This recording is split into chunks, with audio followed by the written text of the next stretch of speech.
Estou muito feliz, né, para iniciar aqui a ministração. Eu estou muito feliz de estar aqui com vocês hoje.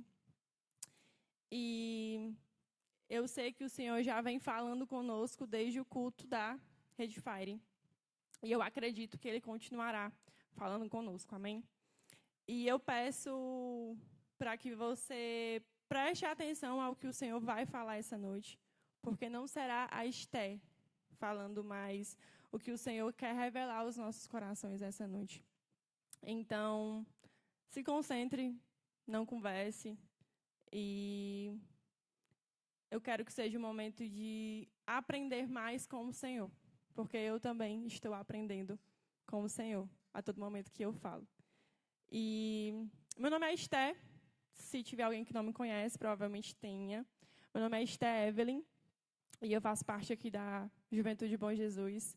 E sou muito feliz de estar nessa casa cooperando com o reino. E o Senhor, Ele vem falando.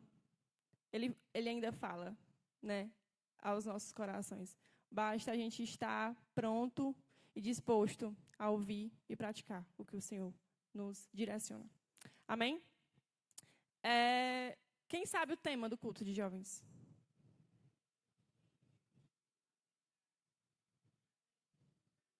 Vale, gente. Quem sabe o tema do culto de jovens? Ah, uhul! Vocês estão bem animados. O tema do nosso culto de jovens fala sobre a plenitude de Cristo. E esse tema, ele está baseado no livro de Colossenses, como tem na foto, capítulo 2, versículos 9 e 10. Mas antes de entrar no texto do tema do culto de jovens, nós precisamos entender alguns pontos. E um deles é o que seria a plenitude. Porque a gente lê, né, a plenitude de Cristo e a gente... Espera aí que vai dar certo.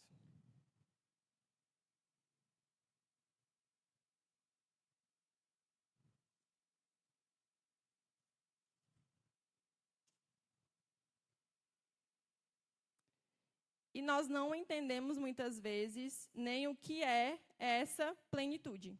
O que seria plenitude? Alguém quer me falar o que é plenitude, no ponto de vista de vocês? Quando você lê plenitude, o que é que você entende? Completo. Está cheio.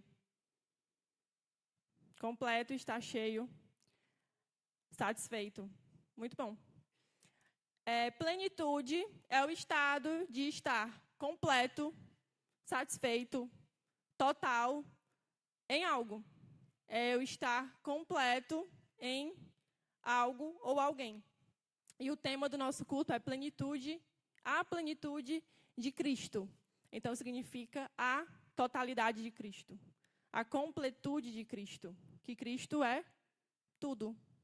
Nele habitam todas as coisas, dele provém todas as coisas, nele está todas as coisas. Cristo é pleno em sua totalidade. Não há nada mais a ser acrescentado nem retirado de Cristo, porque nele está tudo. Aqui eu poderia terminar a ministração aqui, porque eu não preciso mais falar nada além do que Cristo é tudo. Porque se eu entendo que Cristo é tudo, todo o resto provém dele. Amém? Antes da gente ler os versículos, né, do capítulo 2, eu queria explicar um pouquinho para vocês o contexto e o objetivo da carta de Colossenses. Amém? Porque antes da gente ler o contexto, os versículos, né, o que Paulo nos quis declarar, eu preciso entender o porquê que ele escreveu isso. Porque toda a Bíblia, ela é uma construção, certo? Toda a Bíblia, ela é composta de histórias que se ligam entre as outras e nada foi escrito em vão. Então, essa carta também tem um objetivo. E eu vou explicar um pouquinho para vocês. Essa carta ela foi escrita por Paulo, certo? Todo mundo conhece Paulo? Amém. Glória a Deus que vocês conhecem Paulo. Paulo, ele escreveu a maioria das cartas do Novo Testamento. E Colossenses está dentro dessas cartas. E o que é que acontece? Colossenses foi escrita por Paulo, porém, Paulo não foi o fundador da igreja de Colossos. E como é que Paulo escreve uma carta para uma igreja que não foi ele que fundou e não é ele que conhece? Acontece que, em uma das suas viagens, em uma das viagens de Paulo, Paulo era um missionário. Então, Paulo estava sempre se locomovendo por diversas cidades. E em uma dessas cidades, ele conhece uma pessoa chamada Epáfras, que se tornou um companheiro de Paulo. E provavelmente Epáfras conheceu o Evangelho através de Paulo. Certo? Então, provavelmente, no capítulo 1, do versículo 7 de Colossenses, fala um pouquinho sobre Epáfras. E provavelmente Epáfras foi esse fundador da igreja de Colossos. E o que é que acontece? Epáfras era bem próximo a Paulo. E aí Epáfras vai até Paulo contar um pouco do que estava acontecendo em Colossos. Certo até aí? Amém? E o que é que estava acontecendo em Colossos? Para Epáfras ir pedir ajuda a Paulo. Acontece que dentro da igreja de Colossos estavam surgindo falsos pregadores. Pessoas que ensinavam falsos ensinamentos que não condiziam com a palavra do Senhor e com os seus princípios. E aí, precisava de alguém para orientar essa igreja. E o que é que esses falsos pregadores ensinavam? Existiam várias coisas, várias definições do que eles estavam ensinando, que iam contra o Evangelho. E algumas delas são que existia outra revelação do Senhor. Então, Cristo, ele é tudo, ele é pleno, nele habita totalidade. Amém? Só que estava sendo pregado nessa igreja que existia algo que precisava ser acrescentado em Cristo. Cristo ele não era completo para essa galera, Cristo ele não era completo. Algo precisava ser acrescentado nele. E para você chegar até ele, você precisaria passar de degrau em degrau através de alguns seres para chegar até ele. Como se alguns desses... Eu não posso dizer que são anjos, gente, porque não é essa a palavra, mas esses seres iriam me ajudar a chegar mais perto de Cristo. E todo mundo concorda comigo que o preço já foi pago na cruz? Que já veio um homem que caminhou na terra, morreu por mim, ressuscitou por mim, e o meu preço foi pago? E o meu único intermédio é Jesus Cristo? Amém? Então, é uma filosofia totalmente errada. Eu não preciso de anjos em outros seres para chegar até o Senhor. Cristo já morreu, o preço já foi pago, e agora eu tenho livre acesso ao Pai. E outras das definições que estavam acontecendo naquela igreja era que a salvação ela vinha única e exclusivamente pelo cumprimento das leis do Antigo Testamento. Então, eu não vivo pela graça. Eu preciso cumprir o que está escrito até nos dias atualmente. Então, é como se a morte de Jesus, a sua ressurreição, elas não fossem válidas. Porque eu preciso voltar a cumprir tudo o que está escrito nas leis. Inclusive os sacrifícios que eram feitos por perdão dos pecados. No Antigo Testamento, se sacrificavam animais para perdão dos pecados. E existiam um sumo sacerdote que eles faziam esse movimento em prol do perdão dos nossos pecados. Nós não poderíamos pedir perdão diretamente ao Senhor. Mas isso foi quebrado no Novo Testamento porque Jesus veio. E agora nós... que conversamos com o Senhor e temos esse livre acesso ao Pai. Outra das coisas que eram faladas era que você precisava castigar o seu corpo para que o Senhor lhe desse o que você estava precisando receber. Então, um exemplo, um jejum excessivo. Era necessário fazer um jejum ao ponto do seu corpo não aguentar mais aquele jejum, seja do que for, mas aqui nesse caso era de alimento, nesse exemplo. E você não fazer bem a si mesmo, você precisava se automutilar para que o Senhor olhasse para você e liberasse a graça sobre a sua vida. E, para encerrar, também eles também pregavam sobre a revelação de anjos. Então, a todo momento era revelado algo novo sobre aquela igreja. Mas um ponto importante era que essa revelação dos anjos não eram dos anjos, eram desses falsos mestres, que eles faziam de uma forma com que aquela igreja entendesse que estava vindo do céu, e não vinha. E algo interessante a ser entendido é que não há nada mais a ser revelado. Tudo já foi revelado nas Escrituras. Então, nós não esperamos vir um anjo do céu e revelar algo novo para nós, porque não existe mais nada novo no Evangelho. Não há nada a ser acrescentado nas Escrituras do Senhor. Uma das solas da Reforma Protestante é... Eu não sei falar, gente, sola Escritura. É isso? Que é somente a Escritura. Então, eu preciso dela. E somente dela, para me entender o que é que o Senhor quer para a minha vida. Eu não posso pegar a palavra do Senhor e acrescentar ou retirar algo dela, porque tudo que eu preciso está nela. Para quem não conhece a Reforma Protestante, vai ter um culto aqui dia 31 desse mês, que é o dia da Reforma. E eu convido você a vir para entender um pouco mais sobre a Reforma Protestante, porque é um assunto importantíssimo para a construção do Evangelho. Tudo provém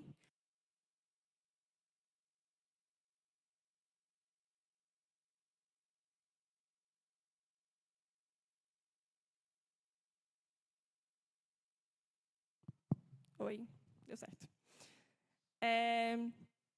Nós somos protestantes hoje, acreditamos em Jesus Cristo, né, na sua obra redentora na cruz, nós conhecemos por conta dessa reforma que foi feita. Mas esse é assunto para o outro culto. Vocês vão vir, vão saber o que é. Então, uma dessas solas da reforma fala sobre a Escritura, que é somente a Escritura. Ou seja, como eu já falei, tudo que eu preciso está na Bíblia Sagrada. Amém? Todo mundo aqui lê a Bíblia, né? Vixe, gente, não senti firmeza, não. Vocês estão lendo a Bíblia? Vou acreditar que sim. Enfim, num resumo, é isso. O que estava acontecendo naquela igreja de Colossos. Vocês entenderam? Que vem ali falsos mestres, ensinando falsos ensinamentos, que eu já expliquei aqui para vocês alguns deles, que eles faziam. E eles faziam de uma forma, numa linguagem cristã. Então, eles conseguiam persuadir aquele público de uma forma com que eles entendessem, tipo, poxa, faz sentido mesmo que esse cara aí está falando. Ele não falava de uma forma como eu falei, explicando o que é errado. Era de uma forma para persuadir aquela galera. Então, Paulo, ele escreve essa carta para orientar aquela igreja o que é puro, santo e verdadeiro. Que é Cristo. É ele mesmo. Ele é o cara. E é isso. Para iniciar, a gente conseguir entrar no livro de Colossenses, no capítulo 1, Paulo ele vai dar as saudações daquela igreja, os agradecimentos àquela igreja, para ele não inicia já dando a patada, né? Ele vai devagarzinho. E depois que ele agradece à igreja, no capítulo 1, queria que a mídia me ajudasse, no capítulo 1, do versículo 13 ao versículo 20, a Rai já leu no início, mas a gente vai ler novamente, porque nunca é demais, né? A gente entender algumas coisas. E nesse início do capítulo 1, Paulo, ele não vai direto contra esses falsos ensinamentos. Ele primeiro mostra a obra redentora de Cristo na cruz. Então, para que melhor, né, iniciar combatendo isso do que mostrando o que foi que Jesus fez por nós? Amém? E aí diz assim, Paulo diz assim para aquela igreja: pois ele nos resgatou do domínio das trevas e nos transportou para o reino do seu Filho amado. Nele temos a redenção, o perdão dos pecados. Ele é a imagem do Deus invisível, o primogênito sobre toda a criação.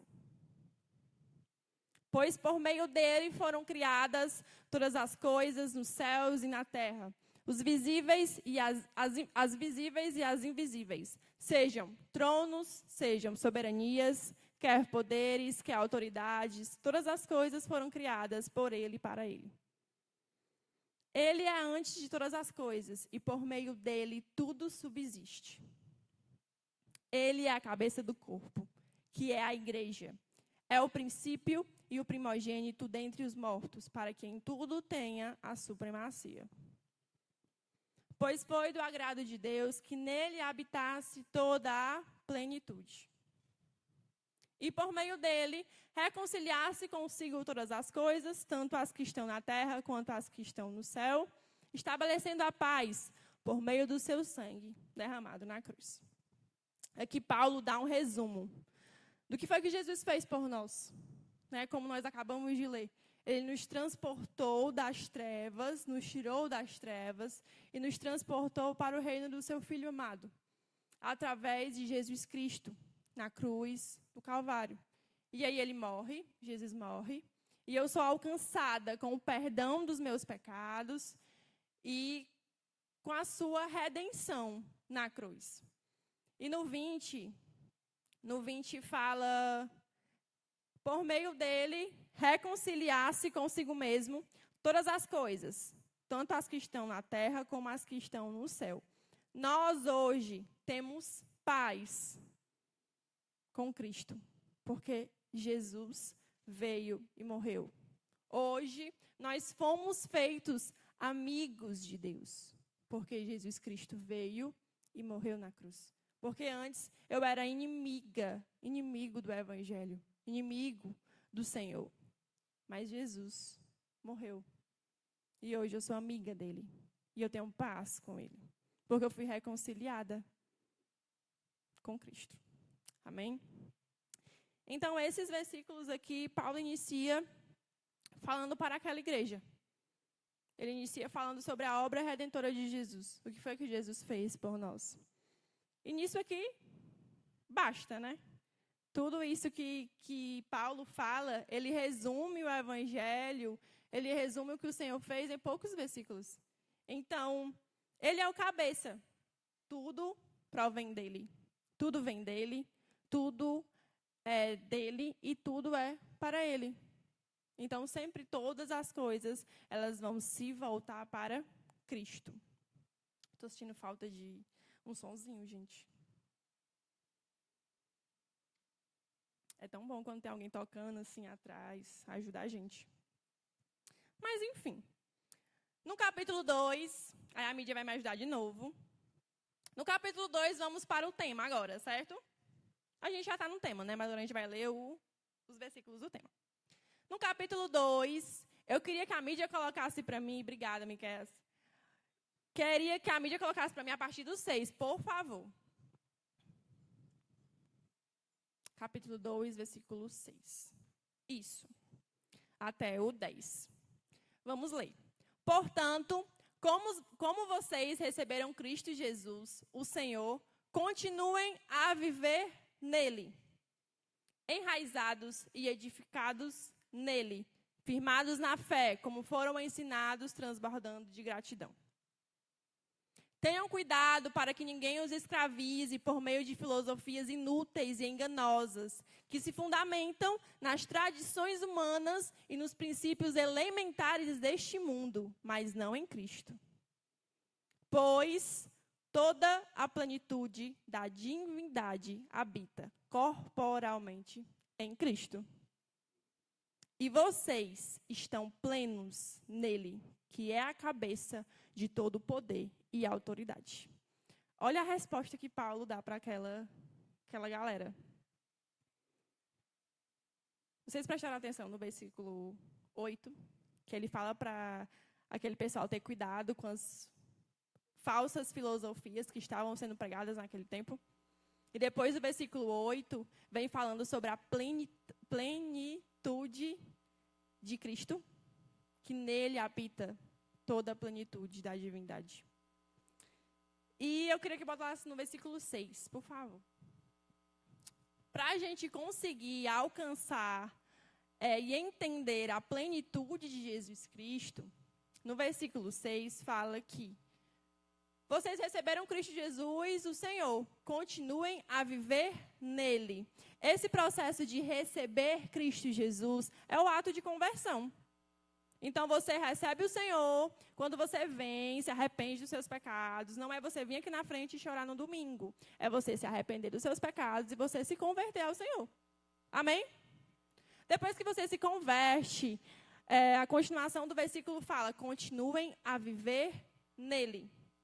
Então, não adianta eu achar que eu me converti ao Senhor e eu não andar nele. E o que seria esse andar nele? É eu me apegar... Nossa, gente, olha. Dá até uma diferença. O que seria esse me viver nele, me achegar a Cristo? Estar enraizado em Cristo. Estar perto de Cristo. Então, estamos andando em pontos aqui, vocês estão entendendo, né? A gente se converte. Aí depois que eu me converti, que eu recebi o Senhor, eu começo a andar nele e com ele. Então eu vou aprendendo sobre Cristo, eu vou andando com Cristo, vou me fortalecendo através de discipulado, aprendizados, comunhão com os meus irmãos, e eu vou crescendo com Cristo. No versículo 7, vai falar sobre ser enraizado e edificado nele. A mídia, por favor, pode colocar nos versículos. Muito obrigada. Nós aprendemos na conferência da Redfire um pouquinho mais sobre o que é estar fundado na fé de Cristo. Amém? Depois que eu me converto, começo a andar com Cristo, agora eu vou me firmar em Cristo. Eu vou me enraizar nele. Eu vou me edificar nele. E aí, como é que eu faço isso, Esther? Nós nos fortalecemos todos os dias com oração, palavra, jejum, comunhão com os nossos irmãos. Eu não tenho como me fortalecer em Cristo mexendo no Instagram, no Facebook, nem tem mais, né? Mas no TikTok. Eu não consigo me fortalecer no Senhor passando 5 meses sem ler a palavra de Deus, ela morfando lá, ficando com poeira. Se você não lê, gente...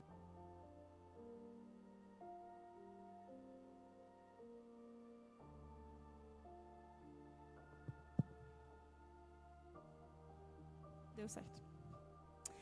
E aí, não tem como eu me enraizar no Senhor sem antes eu me aprofundar nele. Oi, gente. Doida que eu tô chique hoje.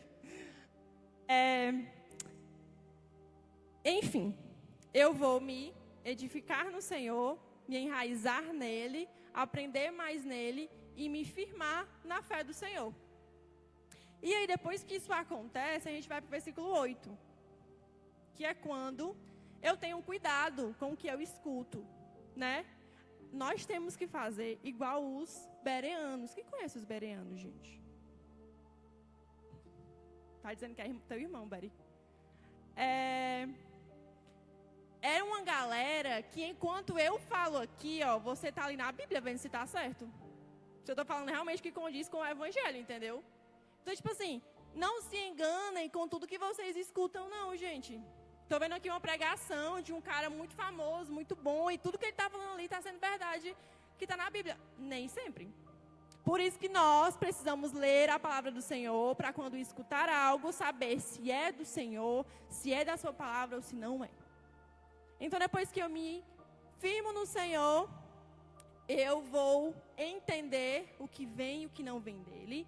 E eu vou ter esse cuidado com as falsas filosofias. Gente, isso aconteceu há não sei quanto tempo atrás. Mas é um assunto muito atual. Aconteceu antes, mas acontece hoje também. Nós temos muitas pessoas que enganam a igreja do Senhor com falsas filosofias e falsos ensinamentos. Quem garante que o que aquela pessoa vai estar falando vai estar na palavra do Senhor ou não? Então eu preciso saber o que é que está escrito, para mim não me deixar levar por esses falsos ensinamentos. Amém? E aí, gente? Aí vem, né, Depois eu só consigo rejeitar essas falsas filosofias e entender quem é o Senhor quando eu aprendo mais dele, sei o que está escrito. E aí eu entendo que nele habita toda a plenitude. E nele eu sou completa. Versículo 9, por favor. Pois toda a plenitude da divindade habita corporalmente em Cristo. Que versículo lindo, gente. É um versículo completo. E Cristo é completo. Sabe, eu leio esse versículo e eu fico me perguntando, assim, que nós não chegamos ainda em um nível de conhecimento pleno do Senhor.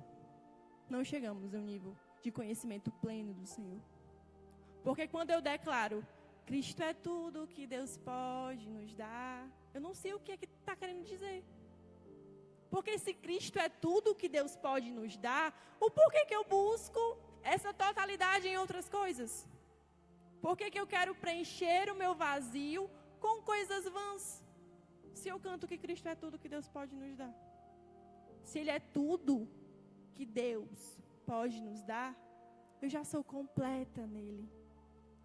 Eu tenho uma totalidade nele.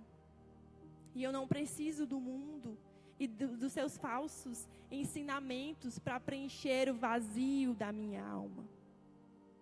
Vou falar uma coisa para vocês.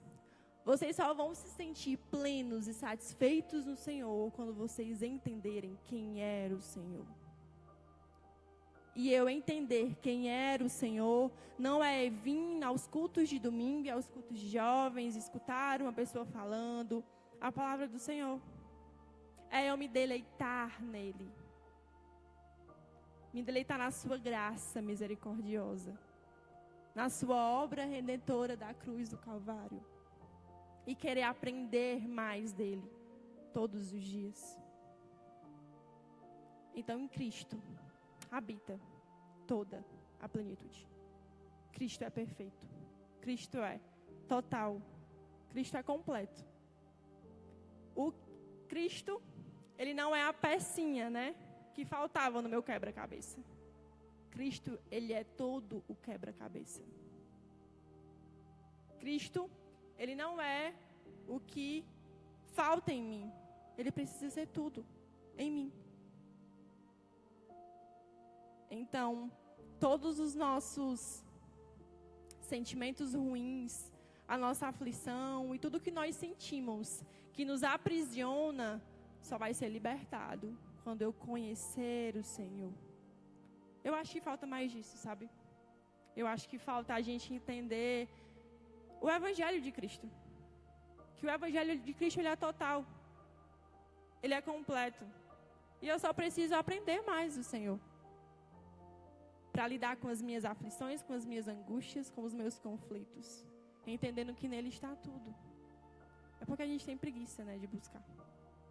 A gente prefere pegar o celular e abrir o Instagram, porque é mais fácil do que eu me sentar, abrir a Bíblia e trabalhar o meu cérebro, estudando a palavra do Senhor. Mas é tão prazeroso, gente. Eu garanto a vocês que é muito prazeroso. Você abrir as Escrituras e sentir aquele cheiro do Espírito Santo, sabe? Perto de você. E aí você não é mais vazio. Você é completo no Senhor. Porque Cristo é tudo em nós. Amém?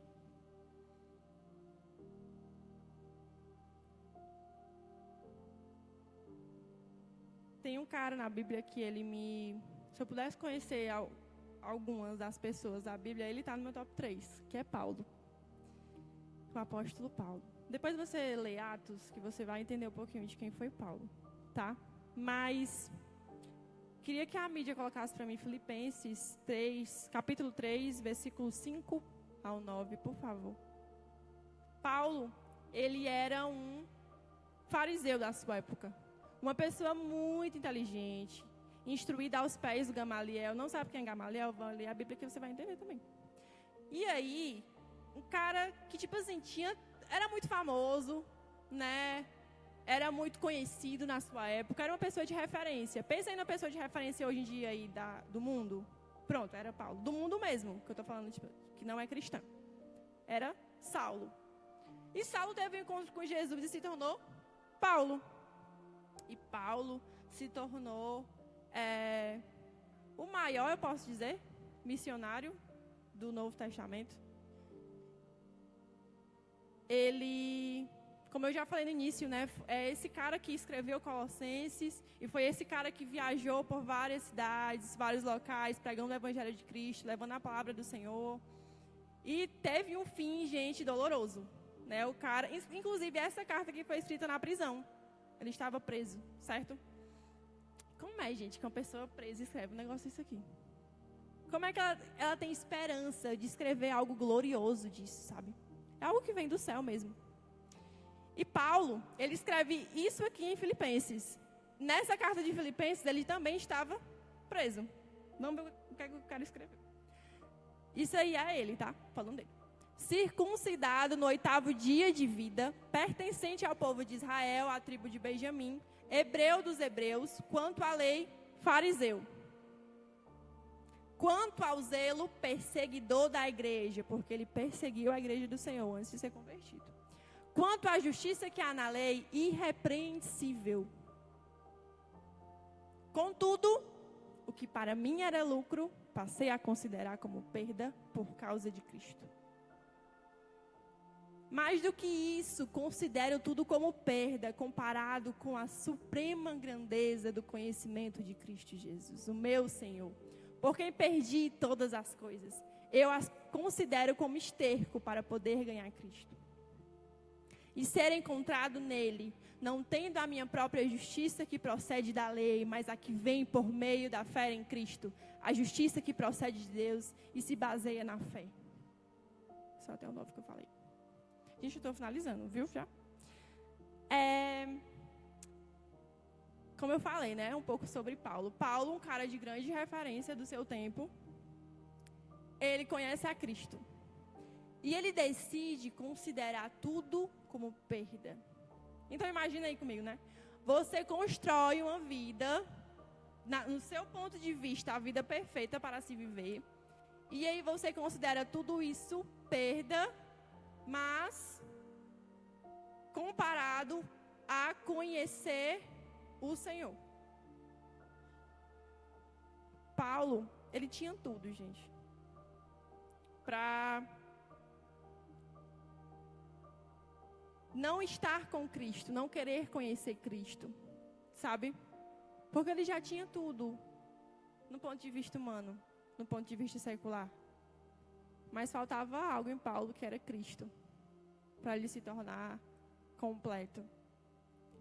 E Paulo, ele decide considerar tudo perda, comparado a conhecer o Senhor. Gente, o que é que Paulo viu para olhar para Cristo e considerar tudo perda, comparado a conhecer o Senhor Jesus? Não é algo grandioso? E Paulo, ele escreve tudo isso na prisão. Ele poderia se questionar, né? Poxa Deus, eu fiz tanto, né? Falei tanto de ti, e eu estou aqui agora. Mas em nenhum momento Paulo questionou. Nenhum momento Paulo questionou. Pelo contrário, ele instrui outras igrejas através das suas vivências ali. E Filipenses é uma carta da alegria, que é o que acabamos de ler agora, os versículos que acabamos de ler. Como é que uma pessoa, a gente fala sobre a alegria na prisão? Me explica. Se fosse nós, hein? Primeira coisa que muitos iriam fazer era questionar o Senhor. Como é que Deus vai fazer para mim? Tirar daqui. Porque eu não mereço estar passando por isso, gente. Eu falei do Senhor, então eu preciso sair daqui. Eu estava vendo o filme do apóstolo Paulo, não sei se vocês já assistiram. Mas esse filme é muito engraçado, olha, porque tá lá Paulo e Lucas, né? Que foi quem escreveu Atos, e aí Paulo tá ali conversando com Lucas, e aí vem uns caras lá, amigos de Paulo, tipo, acho que matam aos soldados, aí entram-se na prisão, aí, Paulo, viemos te resgatar, cara. Não foi assim que é falado no filme, né? Mas eu tô interpretando. Viemos te resgatar e tal, aí Paulo, tipo, olha assim, vocês estão fazendo o que aqui, gente? Eu não vou sair daqui, não. Tipo assim, foi Deus que mandou vocês aqui? Eu tenho certeza que Deus não usaria da violência, matando e entrando lá na prisão, como se estivesse roubando alguma coisa, para me tirar daqui. Então, Paulo, ele tinha o entendimento da totalidade do Senhor, sabe? Do conhecimento dele. Os músicos podem subir, gente. E eu queria que a mídia colocasse para mim, para a gente finalizar mesmo, João, capítulo 7, versículos 44 ao 47. Isso aqui, gente, é um momento. Essa ainda não era a hora do Senhor Jesus ser preso, certo? Porém, os chefes dos sacerdotes lá mandam os soldados irem prender Jesus em determinado momento da vida de Jesus. E aí fala assim: alguns dentre eles queriam prendê-lo, mas ninguém lhe pôs as mãos. Finalmente, ou seja, os guardas foram lá, tá, com Jesus, mas não prenderam Jesus. E finalmente os guardas do templo voltaram aos chefes dos sacerdotes e aos fariseus, aos quais lhe perguntaram: por que vocês não o trouxeram? Ou seja, foram prender Jesus, aí não trouxeram Jesus. Aí eles perguntaram: por que vocês não trouxeram Jesus, gente? Aí os guardas falaram assim, ó: ninguém jamais falou da maneira que esse homem fala. Uau! Gente, eu já li isso aqui várias vezes, mas eu nunca tinha parado para prestar atenção nessa frase. Os guardas falam assim: ninguém jamais falou da maneira que esse homem fala. O que é que Jesus tinha, cara? Não estão deixando eu pregar hoje. Esses guardas falarem isso. Esse entendimento desse contexto eu aprendi através do livro Mestre dos Mestres, do Augusto. É Cury, pai, que fala? É Cury, gente, Augusto Cury. E eu lendo, caraca, gente, é muito real. E os dois últimos versículos que nós vamos ler é Marcos 1, 16 e 18. Marcos 1, 16 ao 18.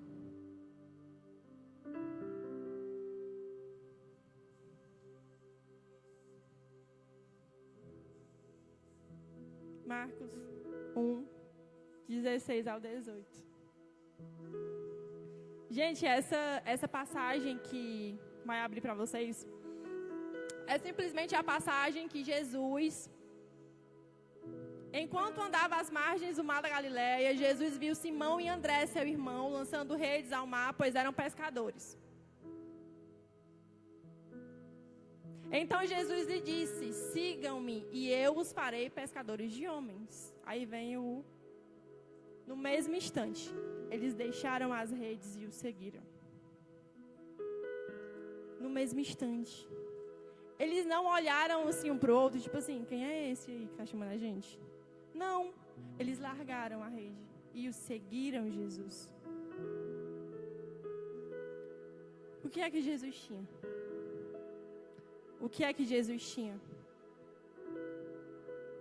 Para esses discípulos, essas pessoas, largarem as suas vidas em prol de seguir ao Senhor.